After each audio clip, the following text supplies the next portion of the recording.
Welcome to DCS Crop Survey.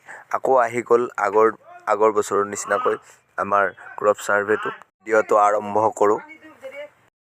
আপুনি এতিয়া বৰ্তমান কোন এৰিয়াত আপুনি সাৰ্ভে কৰি আছে DCSটো?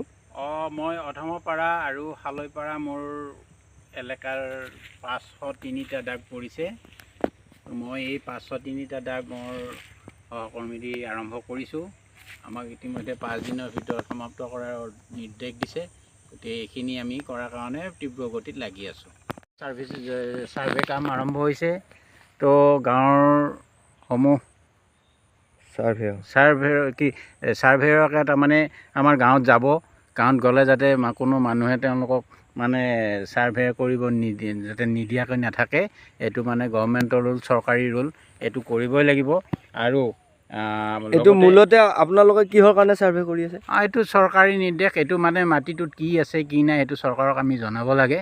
এনেকুৱা কাৰণতে আমাক কৃষি বিভাগে আমাক এইটো নিৰ্দেশ দিছে, আমি নিৰ্দেশটো পালন কৰিব লাগে। এতিয়া প্ৰত্যেকটো দাগতে আপোনালোকে সাৰ্ভে কৰিব লাগিব এইবিলাক? আমাক সেই দাগখিনি আমাক ইতিমধ্যে দিয়া হৈছে, এপছত আমাৰ দিয়া হৈছে। সেই দাগখিনিত আমাৰ সাৰ্ভেয়ৰখিনি যাব, গৈ আমাৰ সেইমতে আমাক লোকেশ্যনে তাৰ যিটো আমাৰ গুগল মেপে আমাক লৈ যাব। সেই মেপত গৈ আমি সাৰ্ভেটো কৰাই আমি আপলোড দিব লাগে।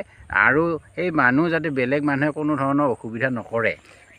আৰু কি কয় আপোনাৰ এই সাৰ্ভেৰ পৰা কৃষকসকল কিবা উপকাৰ হ'বনে? কৃষকসকল এইটোত মানে কৃষকসকল উপকৃত হ'ব বুলি কথা নহয়। এইটো মানে চৰকাৰক এটা হিচাপ লাগে যে মাটিবিলাক কেনেকৈ কি হৈ আছে, সেইটোৱে। এইটো কোনো ধৰণৰ মানে আঁচনি নহয়। ঠিক আছে বাৰু, ধন্যবাদ। সাৰ্ভেৰ কাৰণে সহকৰ্মীৰ লগত মই আগবাঢ়িছোঁ। আপোনালোকে অকণমান চাই লওক কেনেকৈ আমি আগবাঢ়িছোঁ, কেনেকৈ কৰে। তো এইখিনিকে আমি দেখুৱালোঁ।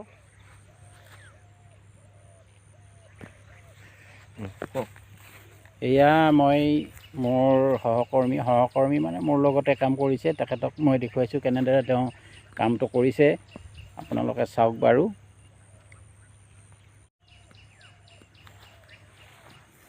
এয়া আমি দেখুৱাইছোঁ, ফটো মাৰি তেখেতে সাৰ্ভে ফটোৰ কাম কৰি আছে। ইতিমধ্যে দাগত তেওঁ লোকেশ্যন মতে গৈছে।